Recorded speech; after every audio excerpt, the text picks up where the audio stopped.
இந்த வீடியோவில் நம்ம என்ன பார்க்க போகிறோம்னா 6ஆம் வகுப்பிலிருந்து 10ஆம் வகுப்பு வரை உள்ள அறிவியல் பாடங்களில் எந்த பாடங்கள் முக்கியமானது, குறிப்பாக குரூப் 4க்கு படிக்கிறவங்க எந்த பாடத்தை படிக்கணும், எந்த பாடத்தை படிக்க தேவையில்லை அப்படிங்கிறத பார்க்க போகிறோம். முதல்ல நம்ம முக்கியமான பாடங்களை பார்க்க போகிறோம். அப்புறமேட்டுக்கு அறிவியலை எப்படி பண்ணணும், எப்படி ஃபோக்கஸ் பண்ணுறது அப்படிங்கிறத பற்றி பேச போகிறோம். ஒன் பை ஒன்னாக பார்ப்போம். முதல்ல அறிவியலில் முக்கியமான பாடங்களை பார்ப்போம். அறிவியலில் முக்கியமான பாடங்களை பார்க்குறதுக்கு முன்னாடி நான் ஒரு முக்கியமான விஷயத்தை சொல்லிடுறேன். நீங்கள் இப்போ தான் குரூப் 4க்கு படிச்சுட்டு இருக்கீங்க அப்படின்னா நீங்கள் முக்கியமாக கவனம் செலுத்த வேண்டிய பகுதி 10ஆம் வகுப்பை தான் நீங்கள் படிக்கணும். நீங்கள் முதல்ல 10ஆம் வகுப்பை படித்து முடிச்சுட்டு தான் அடுத்தடுத்த வகுப்புக்கு போகணும். ஏன்னா மேஜரான கொஷின் 10ஆம் வகுப்புலேருந்து தான் வருது. நீங்கள் புவியியல் எடுத்துக்கிட்டாலும் சரி, அரசியலமைப்பு எடுத்துக்கிட்டாலும் சரி, இல்லை அறிவியல் எடுத்தாலும் சரி, வரலாறு எடுத்தாலும் சரி, எல்லாமே முக்கியமான கேள்விகள் 10ஆம் வகுப்புக்குள்ளேருந்து மட்டும்தான் வருது. ஸோ 10ஆம் வகுப்புக்குள்ளே மட்டும் நம்ம ஃபோக்கஸ் பண்ணால் போதும், ஓரளவுக்கு மார்க்கை நல்லா ஸ்கோர் பண்ணலாம். அதனால் நீங்கள் 10ஆம் வகுப்பை படித்து முடிச்சுட்டு தான் நீங்கள் அடுத்தடுத்த வகுப்புக்கு போகணும். சரிங்களா? முதல்ல 10ஆவதுக்கு தான் முக்கியத்துவம் கொடுக்கணும். அதை மைண்டில் வச்சுக்கோங்க. இது எப்படி சொல்கிறோம் அப்படின்னா, போன 2022 குரூப் 4 கொஷின் பேப்பரை எடுத்து அனலைஸ் பண்ணி நம்ம வீடியோ போட்டிருக்கோம். எல்லா டாப்பிக்கும் போட்டிருக்கோம். அறிவியல் போட்டிருக்கோம், வரலாறு போட்டிருக்கோம், புவியியல் போட்டிருக்கோம், கணக்கு போட்டிருக்கோம், எல்லாமே போட்டிருக்கோம். உங்களுக்கு பார்க்க விருப்பமாக இருந்தால் எண்டு ஸ்க்ரீனில் கொடுக்குறேன், கிளிக் பண்ணி பார்த்துக்கோங்க. சரிங்களா? அதனால் நீங்கள் 10ஆம் வகுப்புக்கு ஃபஸ்ட்டு முக்கியத்துவம் கொடுங்க, அப்புறமேட்டுக்கு அடுத்தடுத்த வகுப்புக்கு முக்கியத்துவம் கொடுங்க. சரி, நம்ம ஒன் பை ஒன்னாக பார்ப்போம். முதல்ல 10ஆம் வகுப்பில் இருக்கிற முக்கியமான பாடங்களை பார்ப்போம். 10ஆம் வகுப்பில் முக்கியமான பாடங்கள். முதல் பாடம் இயக்க விதிகள். இயக்க விதிகள் முக்கியங்க, படிச்சுக்கோங்க. 2வது பாடம் ஒளியியல், 4வது பாடம் மின்னோட்டவியல், 5வது பாடம் ஒளியியல், 6வது பாடம் அணுக்கரு இயற்பியல், 11வது பாடம் கார்பனும் அதன் சேர்மங்களும், 14வது பாடம் விலங்குகளின் சுற்றோட்டம். இதை மட்டும் நம்ம படித்தா போதும், தாவரங்களின் கடத்தல் நமக்கு தேவையில்லை. 15வது பாடம் நரம்பு மண்டலம். அடுத்தது 16வது பாடம் தாவரம் மற்றும் விலங்கு ஹார்மோன். இதில் விலங்கு ஹார்மோனுக்கு ரொம்ப முக்கியத்துவம் கொடுக்கணும். 18வது பாடம் மரபியல். 21வது பாடம் உடல் நலம் மற்றும் நோய்கள். 22வது பாடம் சுற்றுச்சூழல் மேலாண்மை. இந்த பாடங்களை நம்ம படித்தா போதும். இந்த பாடங்களை நீங்கள் தரவு பண்ணிக்கங்க, நல்லா ஸ்கோர் பண்ணலாம். இந்த பாடங்களுக்குள்ள எதையாவது நான் ஸ்கிப் பண்ண முடியுமா சார்? ஏன்னா இவ்வளோ பாடங்களை என்னால் படிக்க முடியாது, எதையாவது ஸ்கிப் பண்ண முடியுமா அப்படின்னா, அப்படி கேட்டால் கண்டிப்பாக இந்த பாடங்களுக்குள்ளே ஸ்கிப் பண்ணுறது கஷ்டம். ஏன்னா எல்லாமே கொஷின் வர்ற ஏரியா தான். கண்டிப்பாக நீங்கள் படித்து தான் ஆகணும், வேறு வழி இல்லை. நீங்கள் முடிஞ்ச அளவுக்கு முயற்சி பண்ணி படிச்சிருங்க. இல்லை என்னால் முடியல அப்படிங்கிற பட்சத்தில், அதாவது உங்களால் முடியல அப்படிங்கிற பட்சத்தில் இயக்க விதிகள், ஒளியியல், அப்புறமேட்டுக்கு கார்பனும் அதன் சேர்மங்களும், சுற்றோட்ட மண்டலம், நரம்பு மண்டலம், விலங்கு ஹார்மோன்கள், மரபியல், உடல்நல நோய்கள், சுற்றுச்சூழல் மேலாண்மை, இந்த பாடங்களையாவது நீங்கள் தரவு பண்ணிட்டு போங்க. கண்டிப்பாக இதெல்லாம் கொஷின் வரக்கூடிய ஏரியா. இந்த பாடங்களை நீங்கள் படிச்சுட்டு மீதி இருக்கிற பாடங்களை விட்டுறக்கூடாது. அந்த பாடங்களில் இருக்கிற box content plus book back question, இதை நீங்கள் பார்த்துட்டு போகணும். ஏன்னா அங்கேருந்தும் கொஷின் வரும். சரிங்களா? முக்கியமான பாடம்னா முக்கியமான பாடத்தை மட்டும் படிச்சுட்டு போயிடக்கூடாது. முக்கியமில்லாத பாடத்தில் இருக்கிற பாக்ஸ் கண்டென்ட் என்ன, புக் பேக் கொஷின் என்ன, அதை நீங்கள் பார்த்துட்டு போனீங்கன்னா ரொம்ப ஹெல்ப்பாக இருக்கும். சரிங்களா? அதனால் நீங்கள் அதையும் பார்த்துட்டு தான் போகணும். இதை மனசில் வச்சுக்கோங்க. அப்போ 10ஆம் வகுப்பில் முக்கியமான பாடங்களை பார்த்தாச்சு. அடுத்தது 9ஆம் வகுப்பில் இருக்கிற முக்கியமான பாடங்களை பார்ப்போம்.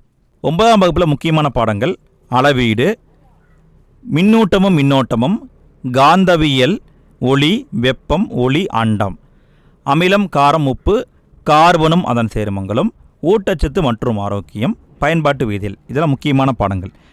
சரி, இதில் எதையாவது நான் ஸ்கிப் பண்ண முடியுமா அப்படின்னு கேட்டால், இதில் ஸ்கிப் பண்ணுறது கஷ்டம். இதில் ஸ்கிப் பண்ணாதீங்க. நீங்கள் இதை படித்து தான் ஆகணும், வேறு வழி கிடையாது. ஏன்னா இதெல்லாம் முக்கியமான டாபிக் தான். காந்தவியலேருந்து கண்டிப்பாக கொஷின் வரும், ஒளியிலேருந்து வரும், அண்டத்திலேருந்து வரும், அமிலம், கார்பன் அதன் சேர்மங்கள் எல்லாத்தையுமே நீங்கள் ஸ்கிப் பண்ண முடியாது. ஊட்டச்சத்துன்னு கேட்டாவே கண்டிப்பாக நீங்கள் படித்து தான் ஆகணும். சரிங்களா?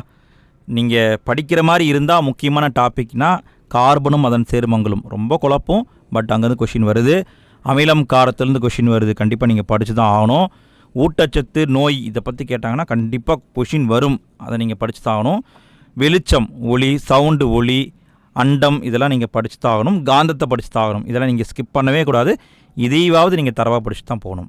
அடுத்தது 8ஆம் வகுப்பை பார்ப்போம். 8ஆம் வகுப்பில் முக்கியமான பாடங்கள்னால் விசையும் அழுத்தமும், ஒளியியல், வெப்பம், காந்தவியல், அண்டம் மற்றும் விண்வெளி, அமிலம், காரம், அன்றாட வாழ்வில் வேதியியல், இந்த பாடங்கள் நீங்கள் படிக்கணும். ஒரு விஷயத்தை கவனிச்சிங்களா? அதாவது விசையம் அழுத்தமும் ஒளியியல் வெப்பம் ஒளியியல் காந்தவியல் அண்டம் எல்லாமே 9th படித்தது தான். அமிலம் காரம் 9th இருக்குது. அன்றாட வாழ்வில் வேதியியல் இது 7th இருக்கும். இதெல்லாம் பார்த்தீங்கன்னா சயின்ஸை பொறுத்த வரைக்கும் ஒவ்வொரு வகுப்பும் இன்னொரு வகுப்போட தொடர்புடையது. ஒரு கண்டினியூட்டி தான் அடுத்தடுத்த வகுப்புகள். 6ஆம் வகுப்பில் ஒளியியலை பற்றி கொடுத்துருப்பாங்க. அதுவே 7ஆம் வகுப்புலையும் இருக்கும், 8ஆம் வகுப்புலையும் இருக்கும், 9லையும் இருக்கும், 10லையும் இருக்கும். நீங்கள் என்ன பண்ணணுன்னா, நீங்கள் ஒளியியலை பற்றி படிக்கிறதா இருந்தால் அது எங்கெங்கே இருக்குன்னு தேடி எடுத்து அதோட கம்பைன் பண்ணி படிக்கணும். இதுக்கு நீண்ட நாள் டைம் எடுத்துக்கூடாது. ஒரு டாப்பிக்கை படிக்கிறீங்கன்னா ஒரே ஒரு நாள் தான் எடுத்துக்கணும். ஏன்னா டைம் வந்து ரொம்ப கம்மியாக இருக்குது.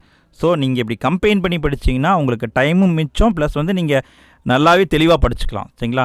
நீங்கள் சயின்ஸை பொறுத்த வரைக்கும் முக்கியமான பாயிண்ட்டை அண்டர்லைன் பண்ணி அதை மட்டும் அடிக்கடி ரிப்பீட் பண்ணிகிட்டே இருங்க. அதுவே போதுமானது.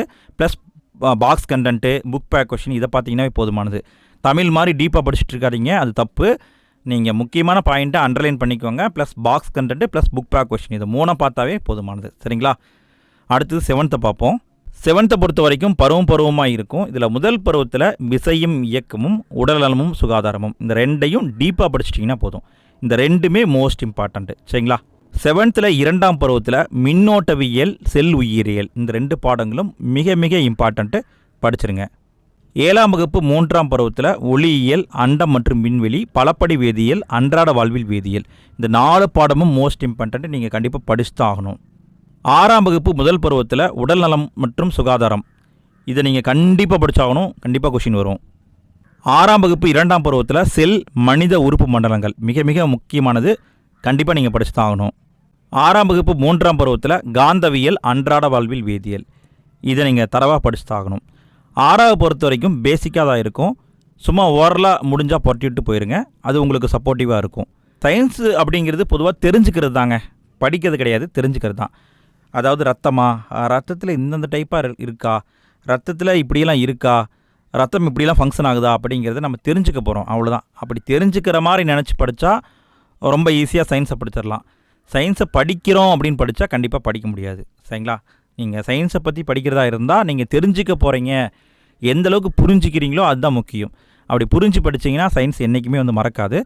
முக்கியமானதுக்கு மட்டும் ஃபோக்கஸ் பண்ணுங்கள். சரிங்களா? முக்கியமான பாடங்களை வந்து ஃபோக்கஸ் பண்ணுங்கள் போதும். சும்மா ஓரலாக வாசிச்சு விடுங்க. சயின்ஸை பொறுத்த வரைக்கும் ரொம்ப படிக்கக்கூடாது. நீங்கள் 2 டைம் தான் படிக்கணும், 2 டைம் 3 டைம் தான் படிக்கணும். அந்த 3 டைம்லேயே முக்கியமான பாயிண்ட்டை அண்டர்லைன் பண்ணிக்கணும். அடுத்தடுத்து அந்த அண்டர்லைன் பண்ண பாயிண்ட்டை மட்டும் போட்டிக்கிட்டு இருக்கணும். சும்மா வந்து உட்காந்து புக்கை வந்து படிச்சுட்டு இருக்கக்கூடாது. சரிங்களா? அதே மாதிரி ரொம்ப டைம் எடுக்கக்கூடாது. சயின்ஸை பொறுத்த வரைக்கும் டைமை வேஸ்ட் பண்ணிடக்கூடாது. சயின்ஸ் என்பது ஒரு கடல் மாதிரி. இந்த கடலில் குதிச்சிட்டோம்னா நம்ம தப்பிக்கிறது ரொம்ப ரொம்ப கஷ்டம். சரிங்களா? இப்போ நீங்கள் பாலிட்டி படிக்க போகிறீங்கன்னா அது வந்து ஒரு குளம் மாதிரி, குளத்தில் குதித்து அந்த பக்கம் வந்துடலாம். ஆனால் இது வந்து கடல் மாதிரி, இதை குதிச்சிட்டிங்கன்னா நீங்கள் மீண்டு வர்றது கஷ்டம். ஸோ இதுக்குள்ளே பார்த்து தான் காலை வைக்கணும்.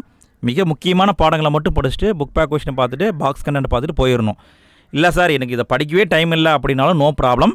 அமிலம் காரத்தை படிச்சிடணும், கார்பன் அதன் சேர்மங்களை படிச்சிடணும், ப்ளஸ் மனிதனுடைய உடம்புகளை பற்றி படிச்சிடணும், நோய்களை பற்றி படிச்சிடணும், 2 ஒளியியலை பற்றி படிச்சிடணும். இதை படிச்சுட்டு மற்ற பாடத்தில் இருக்கிற box content book back question இதை பார்த்துட்டு போனால் கூட சயின்ஸை பொறுத்த வரைக்கும் மேனேஜ் பண்ணலாம். அதனால் சயின்ஸை வந்து நீங்கள் எந்தளவு ஃபோக்கஸ் பண்ண முடியுமோ அந்தளவுக்கு கம்மியாக ஃபோக்கஸ் பண்ணுங்கள்.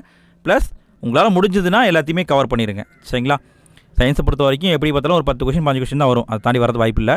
ஸோ நீங்கள் இதுக்குள்ளே நீங்கள் ஒரு 8 கேள்விக்கு ஏற்பாடு பண்ணிட்டீங்கன்னாவே போதுமானது. சரிங்களா? சரி, நம்ம முன்பே வந்து வரலாறு பகுதியில் முக்கியமான பாடங்களை பற்றி வீடியோ போட்டிருக்கோம். நீங்கள் என்ன அதை பார்க்கலைன்னா எண்டு ஸ்க்ரீனில் கொடுக்குறேன், மறக்காமல் கிளிக் பண்ணி பார்த்துருங்க. அதே மாதிரி நம்ம சேனலில் சயின்ஸை பற்றி வீடியோ போட்டுக்கிட்டு இருக்கோம். நீங்கள் படிக்க டைம் இல்லை அப்படின்னா நம்ம சேனலில் சயின்ஸை பற்றி வீடியோ போட்டிருக்கோம். இப்போ நம்ம என்ன பண்ணியிருக்கோம், நம்ம அணுக்கரு இயற்பியலை பற்றி வீடியோ போட்டிருக்கோம், ஒளியியலை பற்றி வீடியோ போட்டிருக்கோம், மனிதனுடைய ரத்தத்தை பற்றி வீடியோ போட்டிருக்கோம், நோய்களை பற்றி வீடியோ போட்டிருக்கோம். பார்க்கலைன்னா எண்டு ஸ்க்ரீனில் ப்ளேலிஸ்ட் கொடுக்குறேன், சயின்ஸ் அப்படின்னு கொடுக்குறேன், நீங்கள் கிளிக் பண்ணி பார்த்துருங்க. உங்களால் படிக்க முடியல அப்படின்னா நீங்கள் டயர்டாகி உட்காந்துருப்பீங்க பாருங்கள், அப்போ நம்ம வீடியோ போட்டு கேட்டுக்கோங்க. நான் சொல்ல அப்படி கதை சொல்கிற மாதிரி இருக்கும், நீங்கள் கேட்டு கூட யூஸ் பண்ணிக்கோங்க. நமக்கு ஒரு கேள்வி இதில் வந்தால் கூட லாபம் தானே. ஒரு கேள்வினாலும் சும்மா வருமா, யோசிச்சு பாருங்கள், சும்மா வராது. இப்போ ஒரு கேள்வி நான் ஏதோ வீடியோ போட்டதில் உங்களுக்கு வந்தாலும் லாபம் தானே. ஸோ முடிஞ்சதுன்னா நீங்கள் இதை யூஸ் பண்ணிக்கோங்க. எண்டு ஸ்க்ரீனில் கொடுக்குறேன், கிளிக் பண்ணி பார்த்துக்கோங்க. நீங்கள் சயின்ஸை எந்தளவுக்கு படிச்சிட்டிங்க அப்படிங்கிறத பற்றியும் மறக்காமல் கமெண்ட்டில் போடுங்க. சார் சயின்ஸை நான் இந்தளவுக்கு கவர் பண்ணிட்டேன் சார், இதெல்லாம் படிச்சிருக்கேன் சார் அப்படிங்கிறத மறக்காமல் கமெண்ட்டில் போடுங்க. யார் சயின்ஸை எந்த அளவுக்கு படிச்சிருக்காங்க அப்படிங்கிறத நானும் தெரிஞ்சுக்கிறேன். மற்றவங்களும் இந்த கமெண்ட்டை பார்க்கும்பொழுது சயின்ஸை பற்றி இப்படி படிச்சிருக்காங்களா அப்படிங்கிறத தெரிஞ்சுக்குவாங்க. ஸோ அவங்களுக்கும் யூஸ்ஃபுல்லாக இருக்கும். சரிங்களா? மறக்காமல் முடிஞ்சால் கமெண்ட் போடுங்க. இந்த வீடியோ பிடிச்சிருந்தா அப்படியே ஒரு லைக்கை தட்டி விட்டுருங்க. நம்ம சேனலை சப்ஸ்கிரைப் பண்ணிக்கோங்க. அடுத்தடுத்த முக்கியமான பாடங்கள் என்ன அப்படிங்கிறத பற்றி நம்ம வீடியோ போட்டுக்கிட்டே இருக்க போகிறோம். ஸோ அடுத்த வீடியோவில் சந்திப்போம். நன்றி.